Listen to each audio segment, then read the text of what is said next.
या देवी सर्वभूतेषु मातृरूपेण संस्था नमस्तसे नमस्तसे नमस्तसे नमो नमः। स्कंद माता को आज के दिन केला का भोग उनको बहुत पसंद है, तो आज का दिन केला का भोग लगाना चाहिए स्कंद माता को।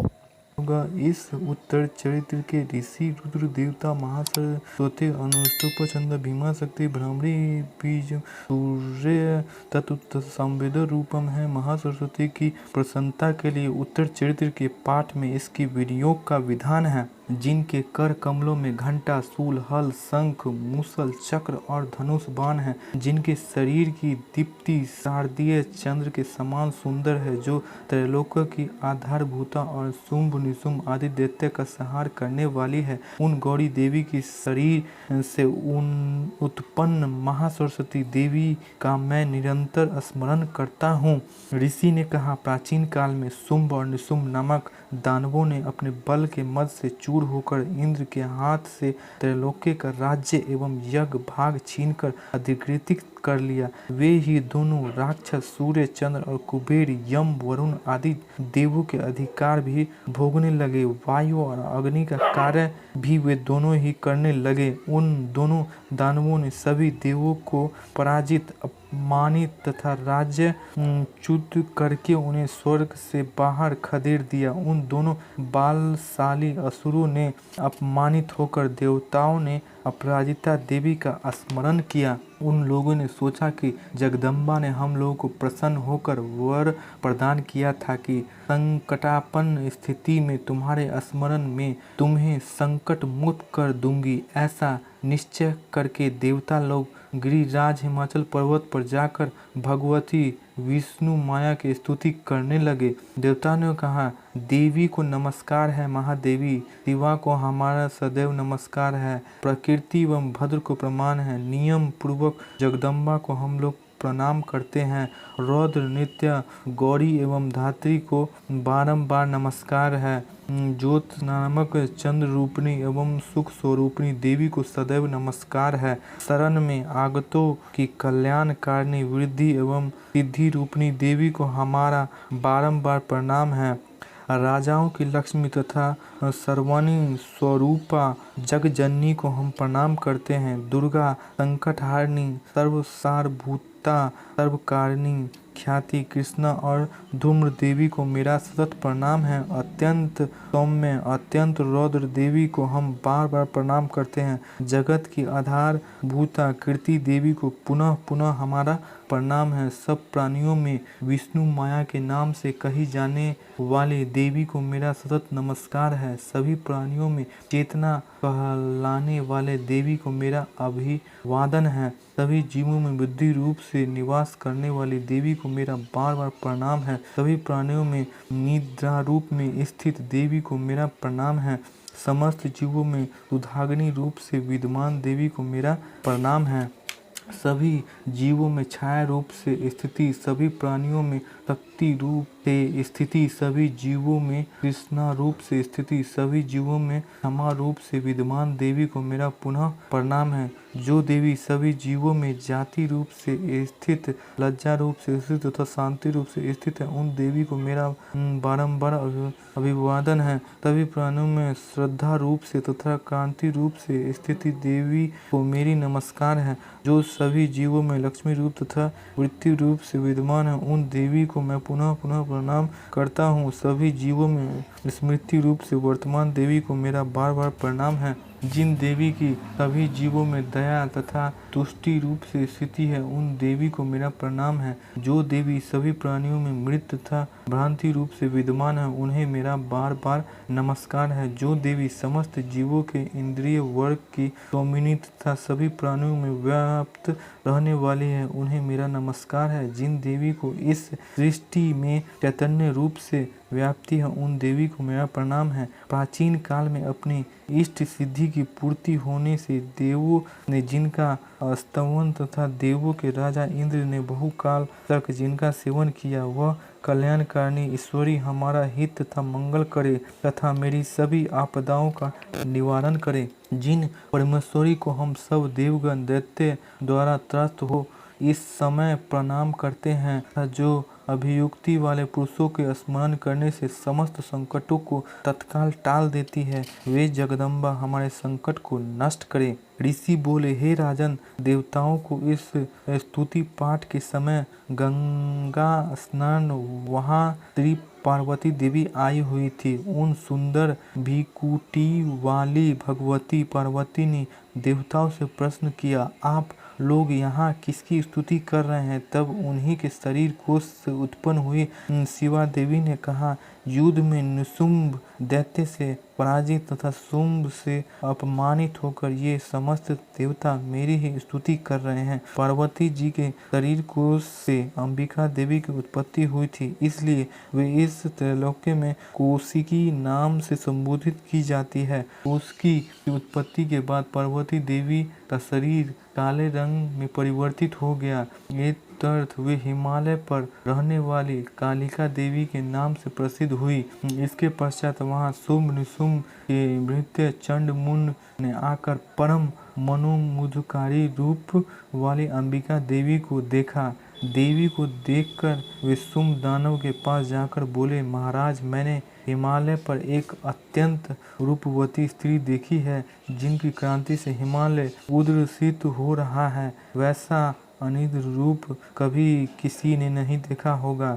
हे असुरधीप, आप पता लगाइए कि वह कौन है और उसे ग्रहण कर लीजिए। उस स्त्री रत्न के समस्त अंग बहुत ही कमनीय हैं और वह अपने अंगों की आभा से समस्त दिशाओं को आलोकित कर रही है। दैत्यराज, अभी तक वह हिमालय पर ही वर्तमान है, आप उसे चलकर देख सकते हैं। हे प्रभु, इस समय आपके गृह में संसार के सभी रत्न, घोड़े, हाथी आदि शोभित हो रहे हैं। हाथियों में ऐरावत वृक्षों की परिजात तथा घोड़ों में उच्च श्राव तो आपने ही इंद्र से छीन लिया। हंसों से जुता हुआ ब्रह्मा जी का यह रतन जड़ित अद्भुत विमान अब आपके यहाँ पड़ा है। महापद्म नाम कुबेर की निधि छीनकर अपने हस्तगत कर लिया है। ईश्वरों से सुशोभित किंजलिकी नाम की माला समुद्र ने आपको अर्पित कर दी है, जिसके कमल कभी भी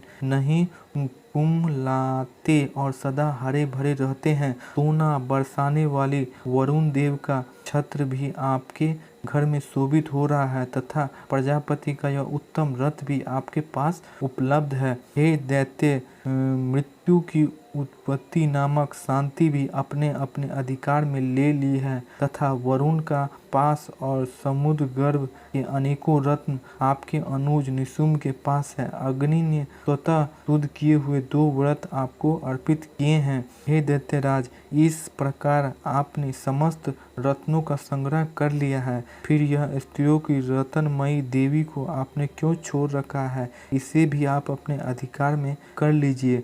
ऋषि ने कहा, चंड मुंड के मुख से ऐसी बात सुनकर शुंभ ने अपने महादैत्य सुग्रीव को दूत बनाकर देवी के पास संदेश कहलाने के लिए भेजा। उस दैत्य के शुंभ ने कहा कि तुम उसे बातों में बहलाकर मेरे पास अतिशीघ्र लाने का प्रयत्न करना। वह दूत पर्वत के उस मनोरम भाग में गया जहाँ देवी विराजमान थी। उसने उस दैत्य ने मधुर वाणी में कहना प्रारंभ किया। दूत ने कहा, हे देवी, इस समय दैत्यराज शुंभ ही इस विभुवन के एकमात्र स्वामी हैं। मैं उनका दूत बनकर उनकी आज्ञा से तुम्हारे पास आया हूँ। उनकी आज्ञा के पालन देवता लोग सदैव निर्विरोध रूप से करते आए हैं। कोई भी उनकी आज्ञा टालने का दुस्साहस नहीं कर सकता है। उन्हें समस्त देवों पर विजय प्राप्त की है और तुम्हारे लिए जो संदेश दिया है उसे उत्चित होकर सुनो। समस्त विश्व मेरे अधीनस्थ है। देवता भी मेरी आज्ञा का पालन करते हैं। संपूर्ण यज्ञांशों को मैं ही विभिन्न विभिन्न रूपों में ग्रहण करता हूँ। तीनों लोकों को श्रेष्ठतम रतन सभी मेरे अधिकार में है। देवराज इंद्र का वाहन श्रेष्ठ रतन ऐरावत नाम का हाथी मेरे पास है। क्षीर सागर के मंथन काल में उत्पन्न अश्वरत्न उच्चैःश्रावा को अब देवताओं ने मुझे अर्पित कर दिया है। हे सुंदरी, इन पदार्थों के अतिरिक्त और भी जितने अमूल्य रत्न या पदार्थ देवों गंधर्वों या नागों के अधिकार में थे वे सब अब मेरे पास उपलब्ध हैं। हे देवी, हम लोग तुम्हें स्त्रियों में रत्न मानते हैं, ये तो तुम हमारे पास आओ, क्योंकि उन अधिकृत रत्नों का उपभोग करने वाला एकमात्र मैं ही हूँ। हे चंचल चितवन वाली सुंदरी, तुम मेरे या मेरे भाई महापराक्रमी निशुम्भ के पास रहकर दुर्लभ सुखों का उपभोग करो, क्योंकि तुम रतन स्वरूपनी हो। मेरा वरण करके तुम अतुल संपत्ति तथा ऐश्वर्य की उत्तराधिकारी बनोगी। अपनी बुद्धि से ऐसा विचार कर तुम्हें मेरी पत्नी बना स्वीकार करो। ऋषि ने कहा, दूत के मुख से ऐसी उत्पत्ति सुनकर कल्याणकारी भगवती जगद्वादी दुर्गा मन में गंभीर भाव से मुस्कुराते हुए उस दूत से कहने लगी।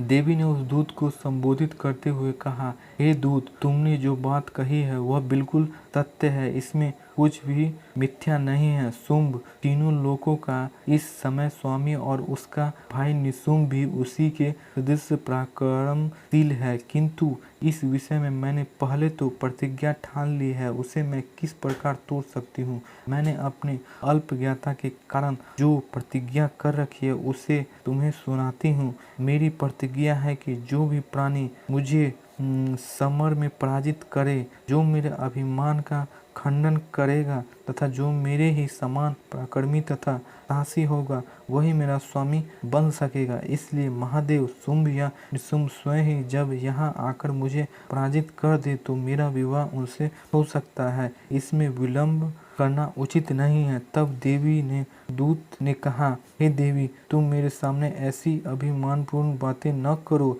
इस ब्रह्मांड में ऐसा कौन है जो शुंभ निशुम्भ के सामने खड़ा होने का साहस कर सके। अन्य निम्न कोटि के दैत्य के सामने भी सारे देवता मिलकर युद्ध के पार नहीं पा सके, फिर तुम अकेली स्त्री होकर क्या कर सकती हो। जिन शुंभ आदि महापराक्रमी दैत्य के आगे इंद्र आदि देवता भी भय के कारण युद्ध विमुख हो गए, उनके सामने तुम अकेले स्त्री होकर कैसे जा सकती हो। ये तो तुम मेरा ही कहना मानकर शुंभ निशुम्भ के पास चलो, ऐसा करने से तुम्हारी महत्व की रक्षा होगी, अन्यथा जब वे तुम्हारे केस पकड़कर बलपूर्वक घसीटते हुए ले जाएंगे तब तुम्हें अपने मर्यादा को देनी पड़ेगी।